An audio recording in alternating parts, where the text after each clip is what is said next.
Assalamualaikum warahmatullahi wabarakatuh.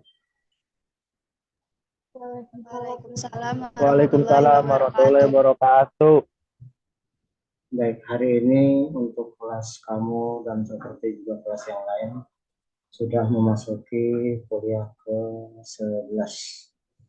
Berarti kita hanya akan bertemu untuk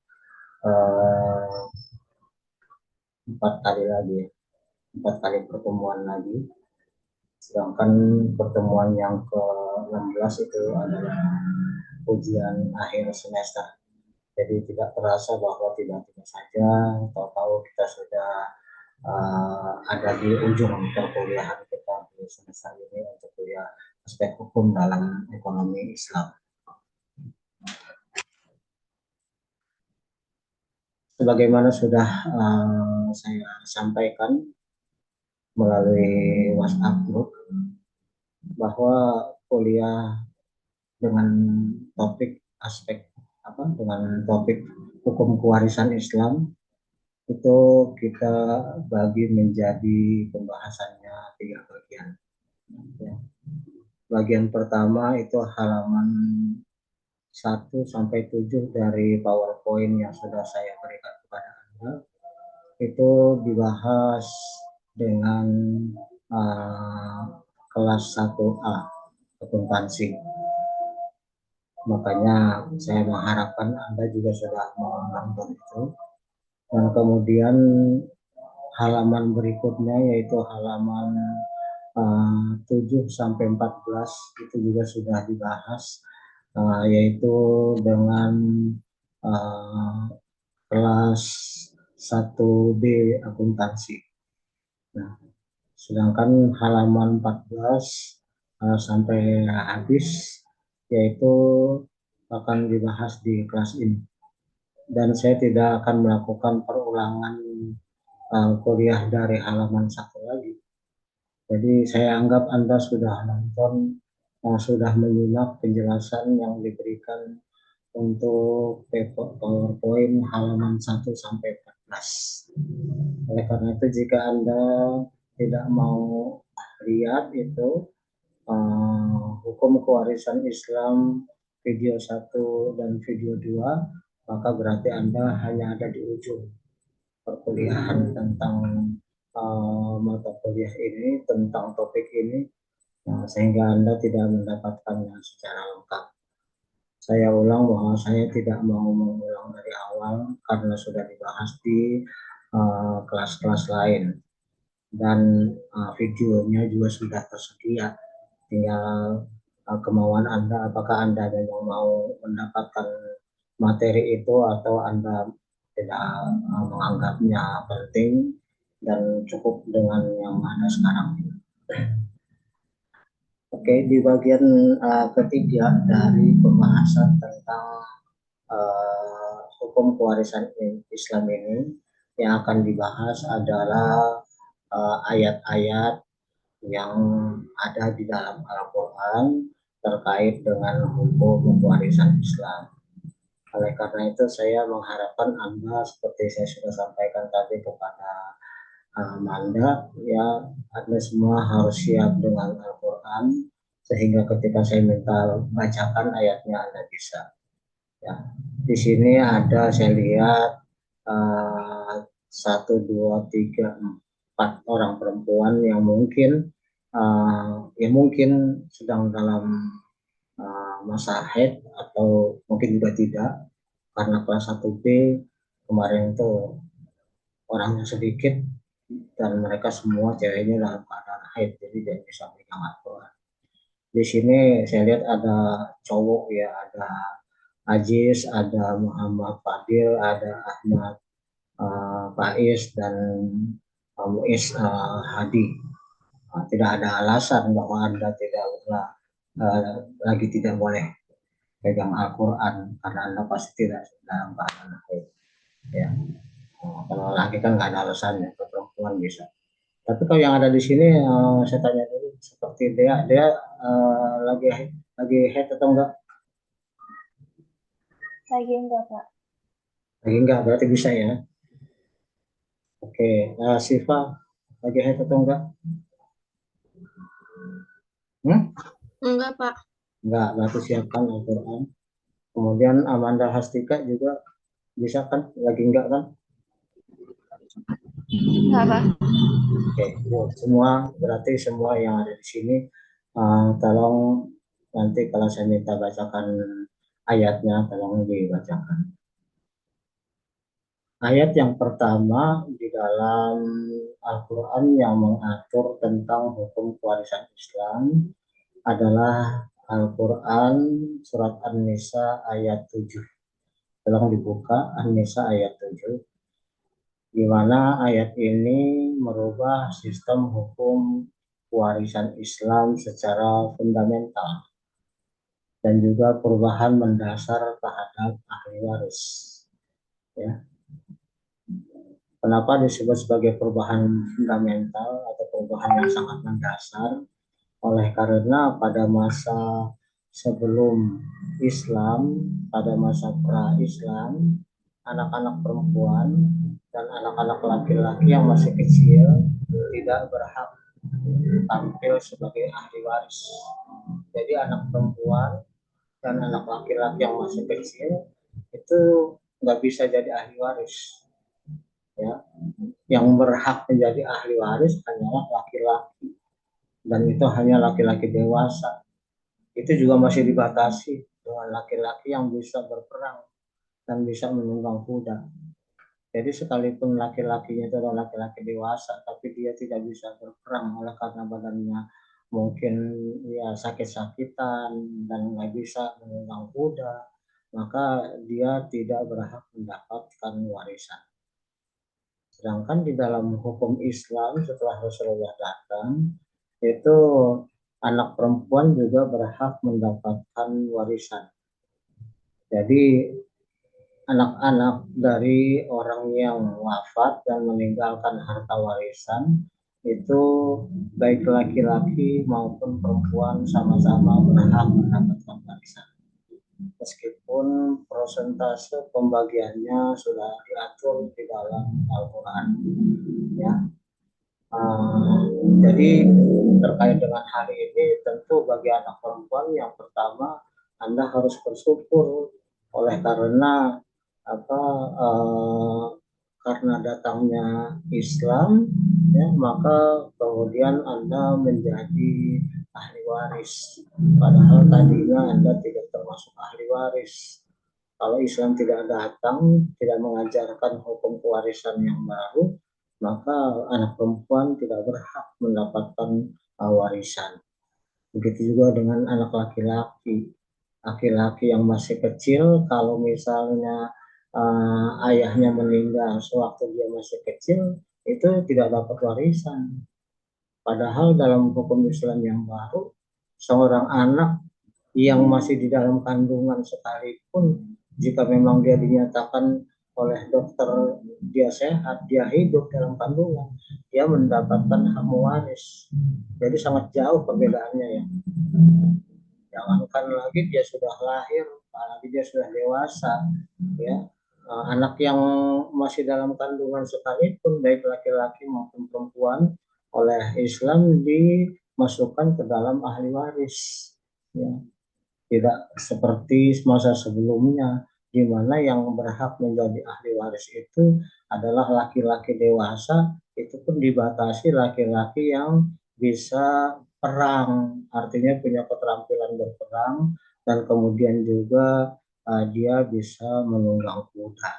Dalam hukum Islam yang baru, ya, dalam hukum Islam ya yang menggantikan hukum jahiliyah, itu tidak dibatasi adanya laki-laki yang sudah dewasa ataupun yang bisa berperang dan bisa menunggang kuda.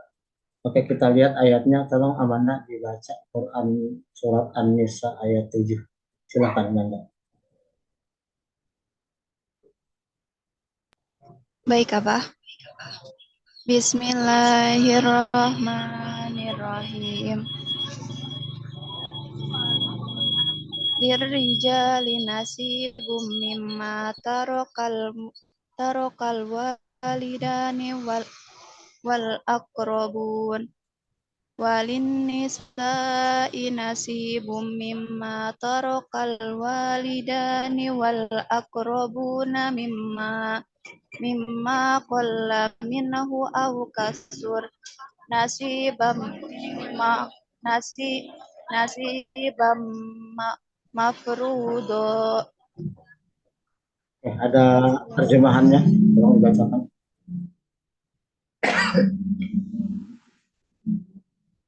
Ada terjemahannya, Manda? Artinya, Ya, bagi laki-laki ada hak bagian dari harta peninggalan kedua orang tua dan kerabatnya. Dan bagi perempuan ada hak bagian pula dari harta peninggalan kedua orang tua dan kerabatnya, baik sedikit atau banyak menurut bagian yang telah ditetapkan.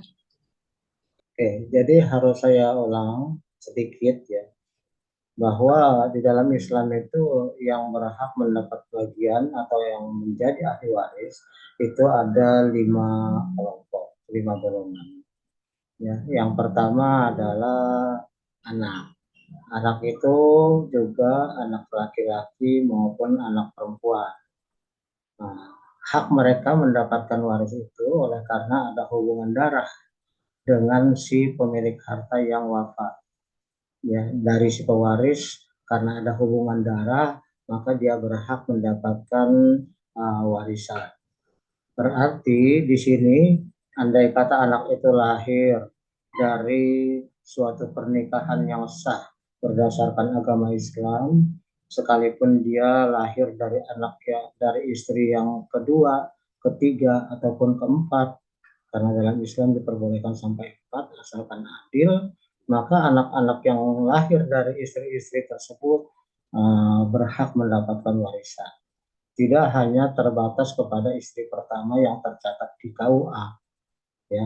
Mungkin istri pertama itu tercatat nikah secara Islam dan juga tercatat di kantor urusan agama, ya. Tetapi kalau istri yang kedua mungkin hanya nikah secara agama atau nikah syiri, tapi dia tidak tercatat. Begitu juga istri yang ketiga, begitu juga istri yang keempat. Tetapi sepanjang anak itu memang merupakan anak darah daging dari si pewaris, maka sekalipun dia lahir dari istri-istri siri, dia tetap mendapatkan hak mewaris. Ya. Dan itu adalah anak laki-laki maupun anak perempuan. Jadi kita bandingkan tadi yang saya sebutkan, dulu anak perempuan jangankan dari istri siri atau dari katakanlah zaman dulu itu budak ya, dari istri yang sah saja kalau anak perempuan tidak dapat warisan ya.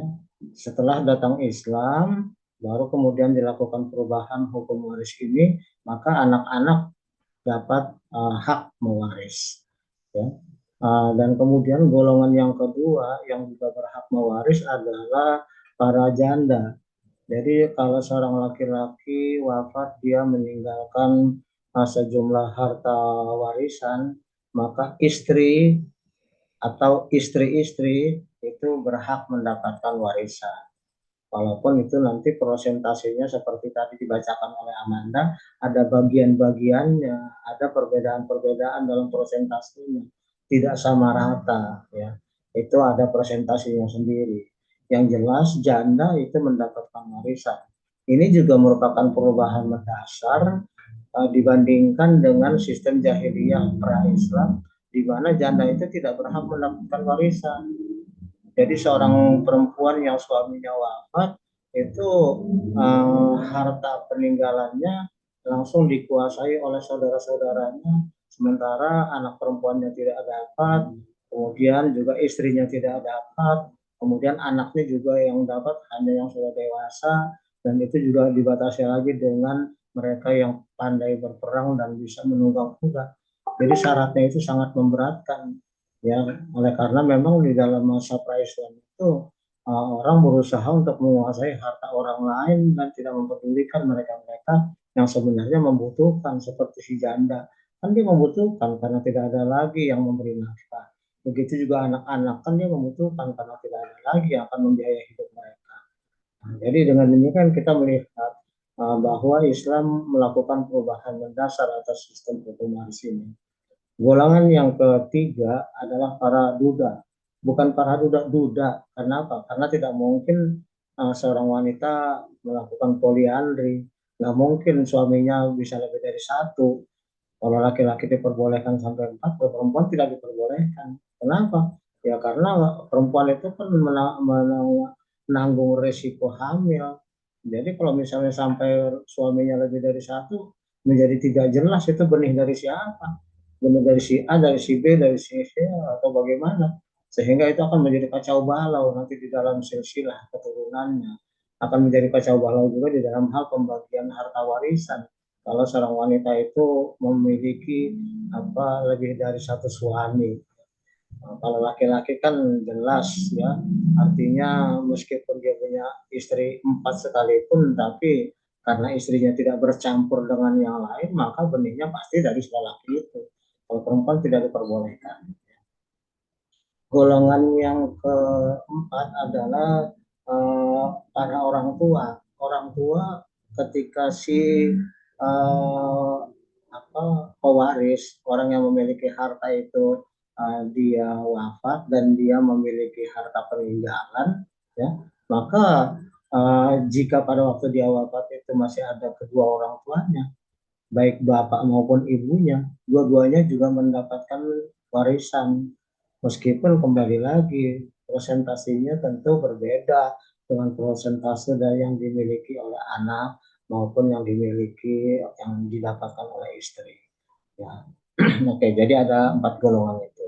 Golongan yang kelima adalah yaitu saudara dari si pewaris tadi. Jadi ketika dia wafat, dia memiliki kakak maupun adik yang saudara sekandung, maka mereka juga berhak mendapatkan bagian dari harta warisan itu. Nah, ini juga harus kita pahami. Oleh karena di dalam prakteknya, di zaman kita sekarang ini, itu ketika seseorang wafat, maka hartanya hanya diberikan atau dibagi antara anak-anaknya saja. Ya, anak-anaknya saja, kemudian tidak mempedulikan apakah masih ada orang tuanya, apakah dia masih punya saudara, tidak dipedulikan, tidak dipikirkan. Itu pun kadang-kadang juga mereka melakukan pembagian secara sendiri, kemauan sendiri. Misalnya seorang bapak, dia wafat meninggalkan 3 orang anak, 1 anak laki-laki dan 2 anak perempuan. Ini seringkali terjadi menjadi satu kebiasaan yang salah, yaitu anak itu kemudian berunding dan hartanya kemudian dibagi sama rata. Ya. Ini tidak diperbolehkan, ya. Dalam Islam itu tidak diperbolehkan oleh karena apa? Oleh karena warisan itu sudah ada pembagiannya, sudah diatur anak laki-laki berapa, anak perempuan berapa, dan seterusnya. Semua ahli waris itu mendapatkan bagian masing-masing sesuai presentasi yang sudah ditetapkan di dalam Al-Quran. Kemudian juga harus dipahami bahwa yang namanya warisan itu adalah harta bersih, ya. Harta bersih artinya yang sudah dikurangi dengan kewajiban-kewajiban yang harus dipenuhi oleh si mati. Misalnya saja seseorang itu wafat, sebelum wafat dia itu dirawat di rumah sakit untuk sekian lama, ya, maka tentu saja ada biaya-biaya perawatan, pengobatan yang harus ditanggung oleh dia. Sehingga ketika dia wafat, maka biaya perawatan sampai kepada pemakaman itu harus diambil dari harta peninggalan. Ya, termasuk juga utang-utangnya. Ya, utang-utangnya harus diberesin dulu.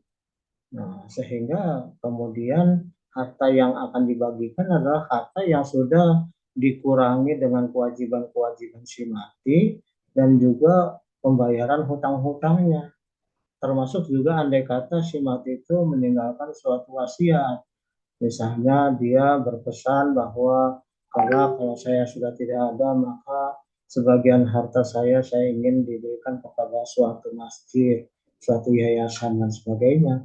Sepanjang itu tidak merugikan para ahli waris, ya, itu harus dikeluarkan. Tetapi seandainya itu wasiat merugikan ahli waris, maka wasiat itu tidak boleh dijalankan. Wasiat itu tidak berlaku. Karena wasiat itu sifatnya adalah hanya mubah, boleh-boleh saja, sementara waris itu sifatnya wajib. Jadi tentu saja yang berkekuatan hukum adalah yang wajib, bukan yang boleh-boleh saja. Artinya orang boleh berwasiat, tetapi tidak berwasiat juga nggak ada masalah. Tetapi kalau yang namanya waris itu mau tidak mau, suka tidak suka, pasti keluar, pasti dapat anak-anak atau mereka-mereka yang menjadi ahli waris. Kayak itu. Dan juga yang ingin saya tekankan, dan ini terpaksa saya ulang di ketiga kelas, ya, meskipun yang lain tidak saya ulang.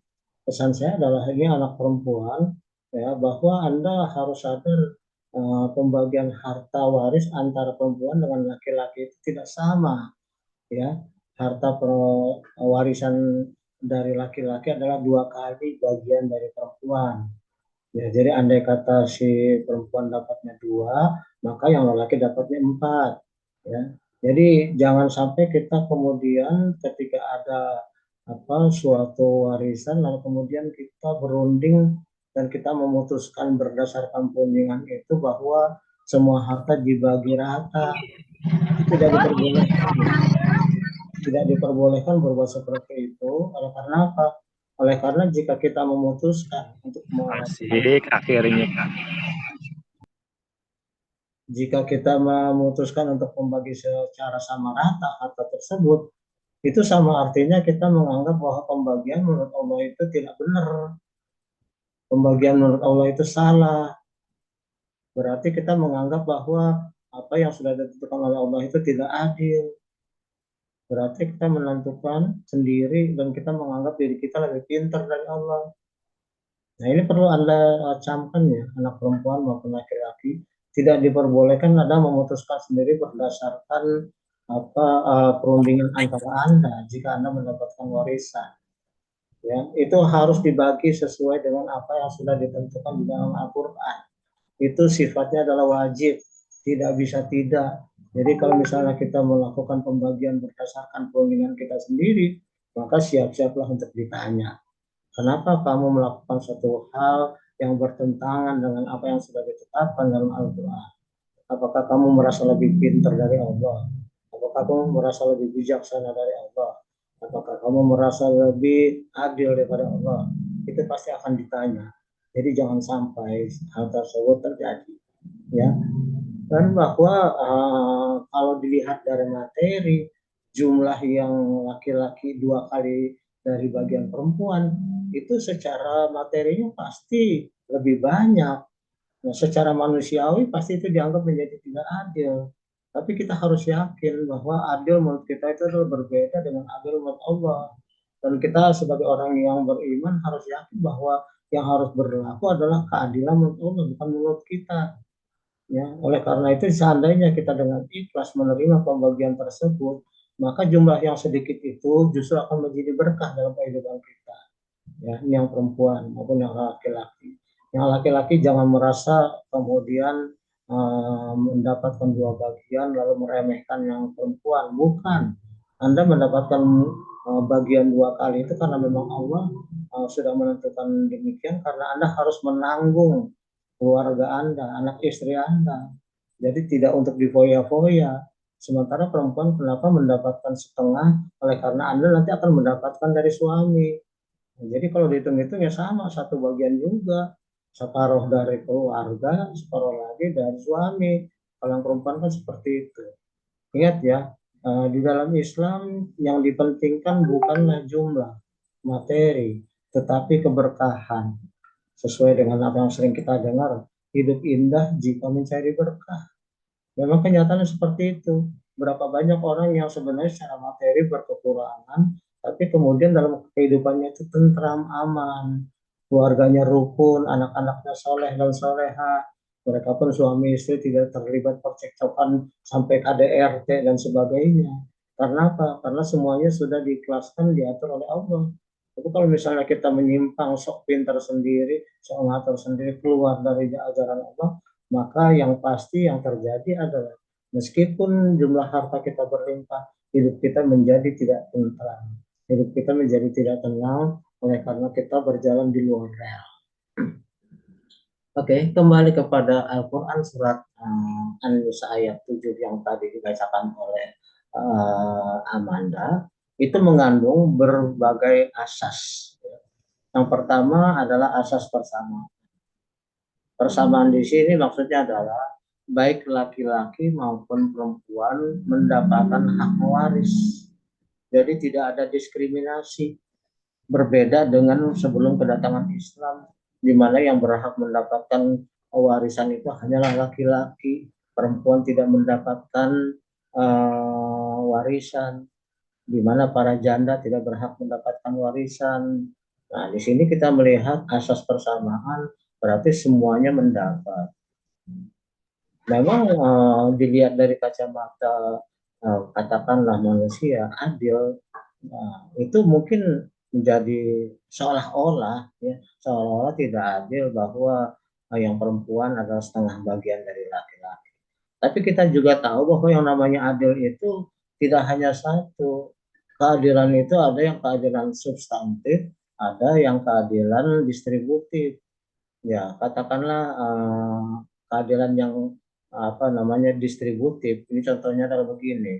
Misalnya Dea Elita punya saudara, ya punya saudara baik kakak maupun adik. Ya. Katakanlah misalnya Dea itu anak sulung. Sebenarnya dia anak-anak sulung atau anak keberapa dia?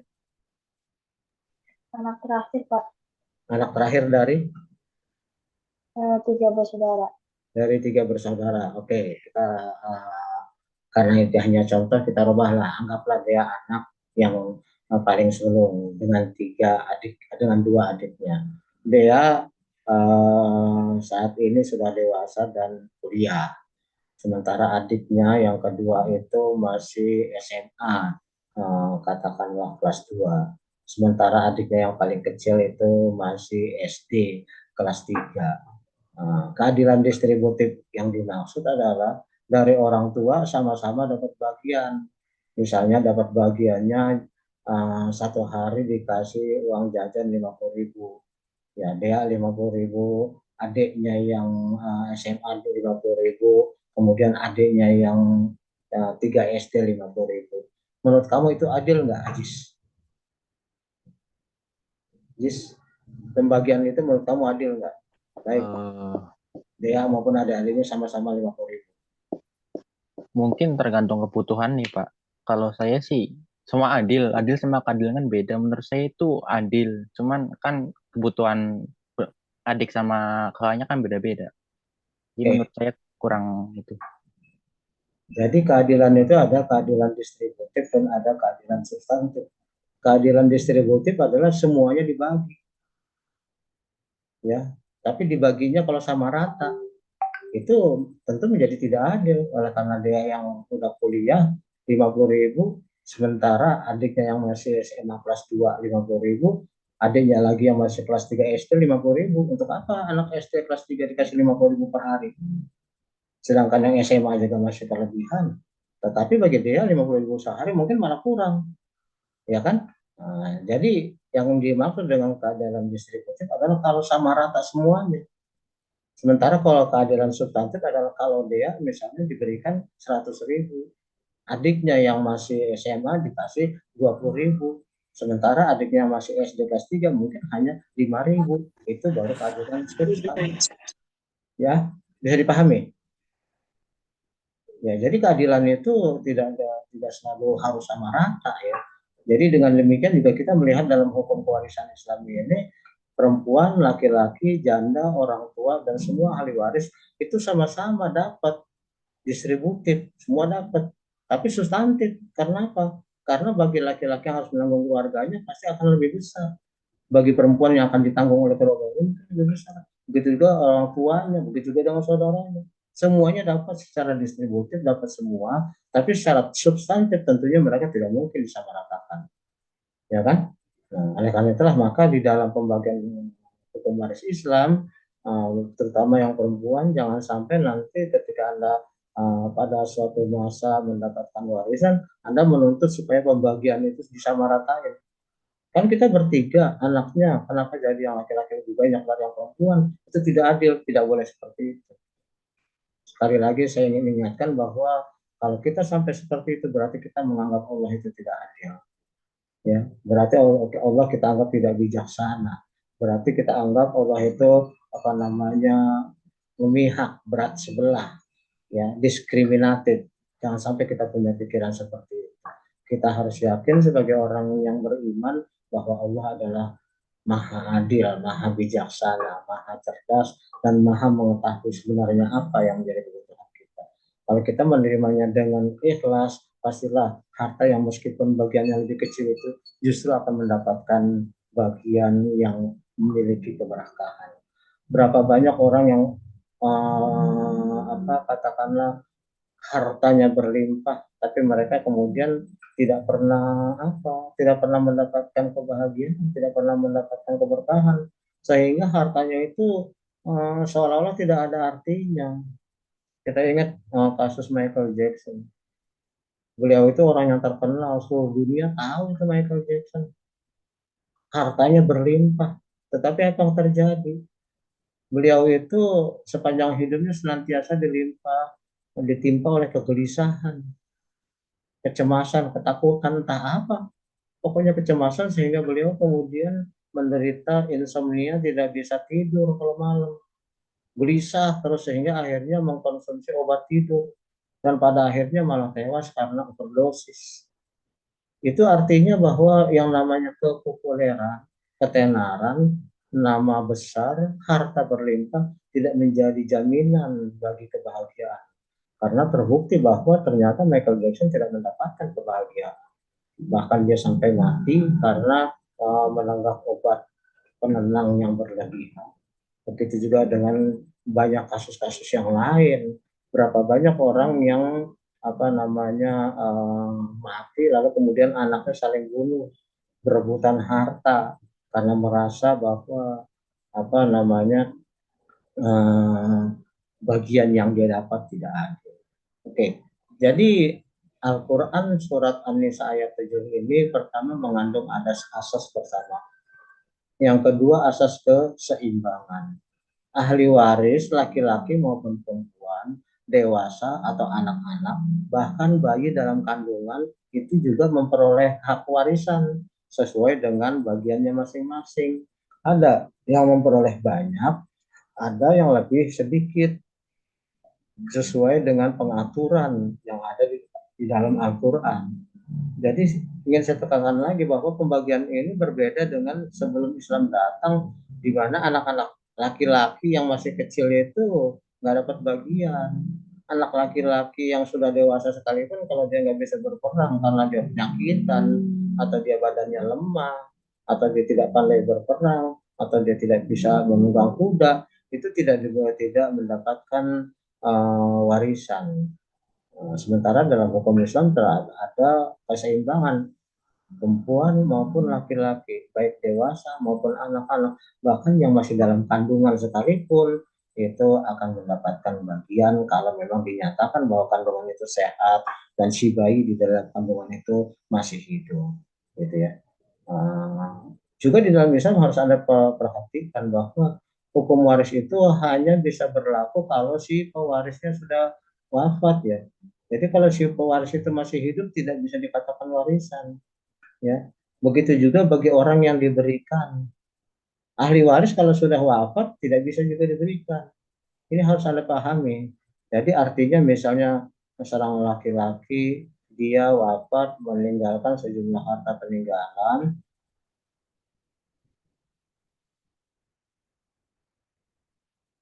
Saya ingatkan ketika saya kuliah Anda tidak serius langsung saya remove, ya. Ini peringatan. Saya ingatkan Anda. Saya nggak mau Anda main-main kalau lagi kuliah sama saya. Saya nggak pernah kuliah lama. Tolong tahan diri. Anda main-main langsung saya remove dan nggak boleh masuk.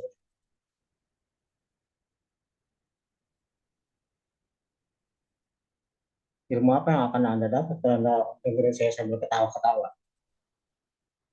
Padahal saya nggak melucu. Oke, jangan diulang lagi. Ulang lagi langsung saya remove, nggak pakai ngomong.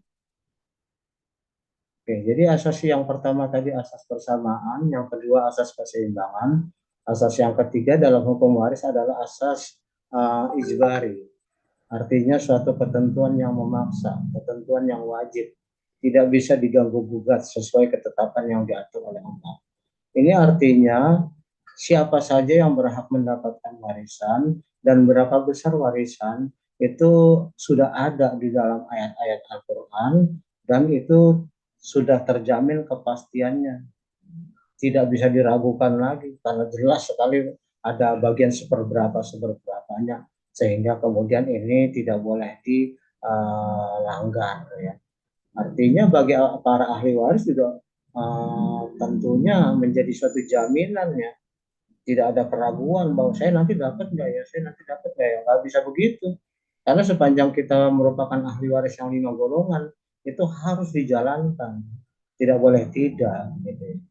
Oke, satu lagi juga ketetapan yang harus Anda selalu ingat adalah anak angkat tidak mewaris. Ya. Anak angkat tidak mewaris artinya dia hanya bisa mendapatkan bagian kalau bapaknya waktu masih hidup itu memberikan hibah. Ya, jalannya adalah dengan memberikan hibah. Tapi ketika dia sudah wafat, anak angkat tidak bisa mewaris. Gitu. Oke, yang berikutnya yang menjadi landasan hukum dari hukum waris Islam adalah An-Nisa ayat 11. Ya, tolong dibacakan Dea, An-Nisa ayat 11. Gimana bunyinya? Bismillahirrahmanirrahim.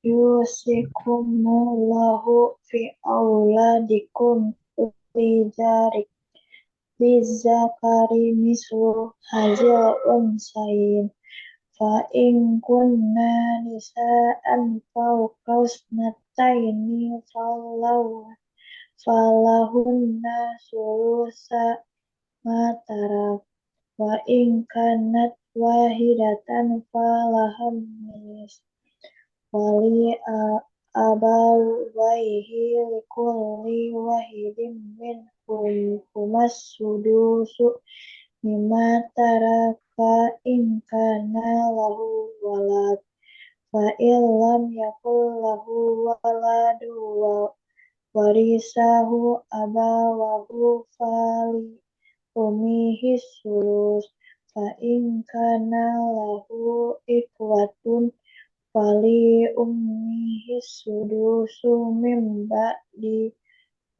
wasiyati yusi biha audain abaukum wa abnaukum la tadruna ayyuhum aqrabu lakum naf'a faridatam minallah innalaha kana aliman hakim.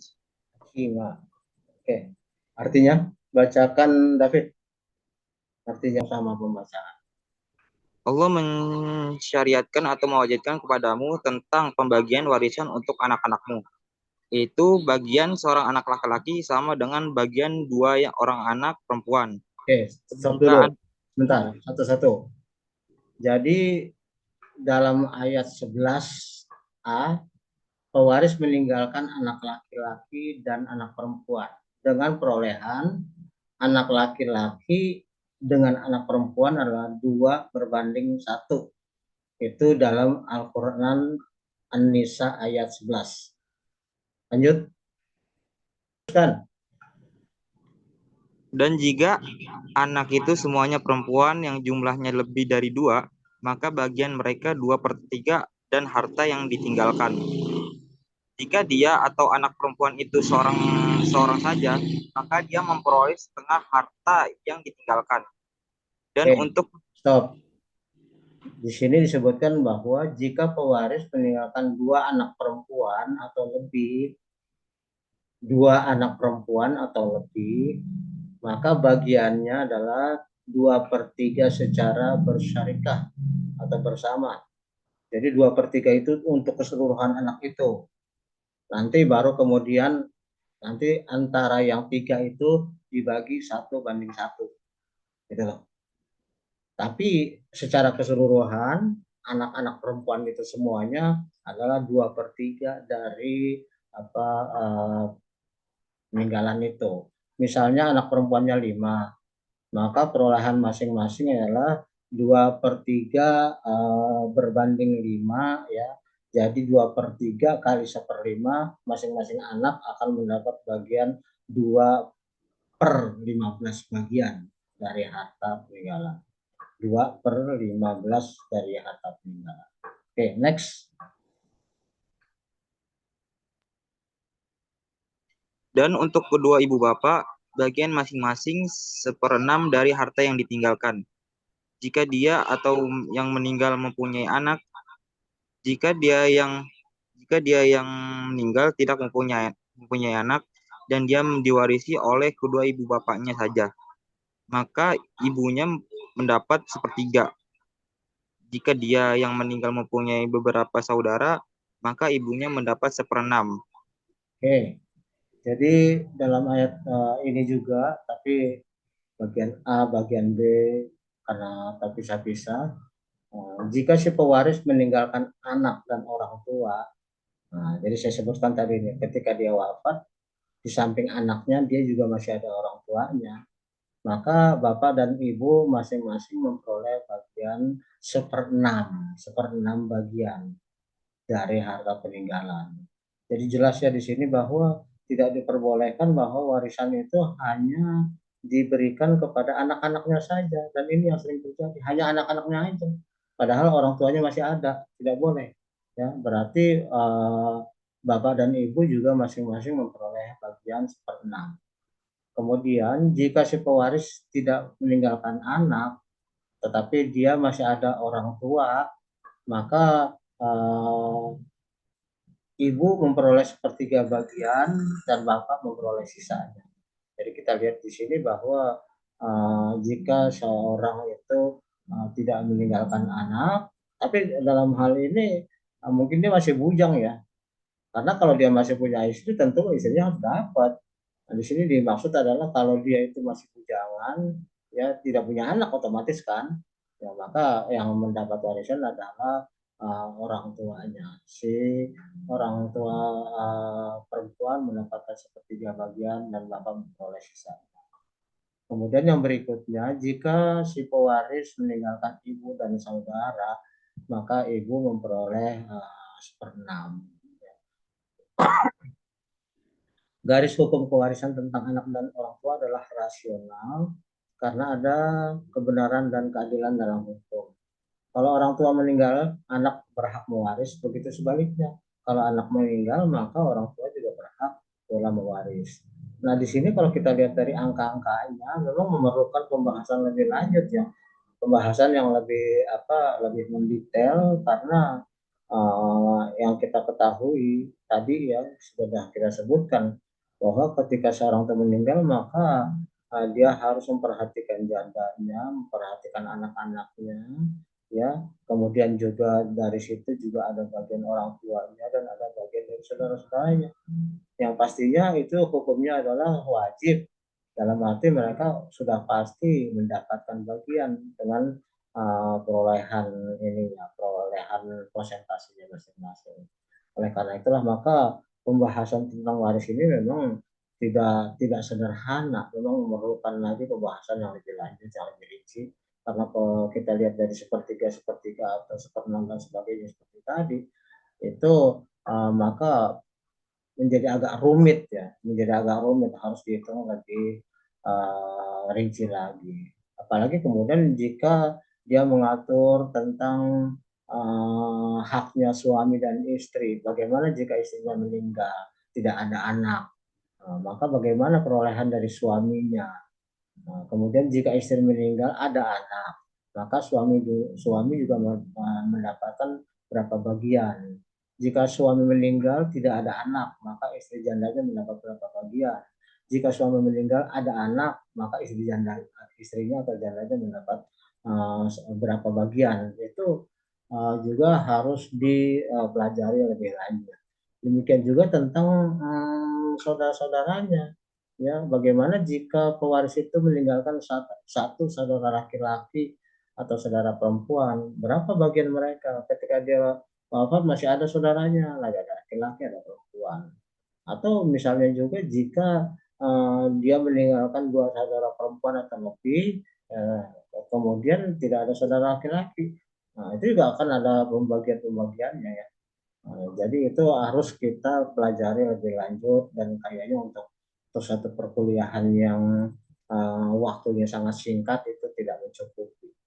Ya, ini ada bab dalam Islam yang namanya bab tentang warisan. Ya. Oke, saya kira untuk kali ini ya untuk sebagai pengantar saja hukum waris dari yang sudah saya jelaskan kepada semester 1A ya dari halaman 1 sampai 7 dari PowerPoint yang saya berikan. Kemudian untuk 1B mulai dari halaman 8 sampai 14 dari PowerPoint itu, dan Anda saya mulai dari halaman 9 sampai ke 20 ya. Ini semuanya merupakan rangkaian kesatuan.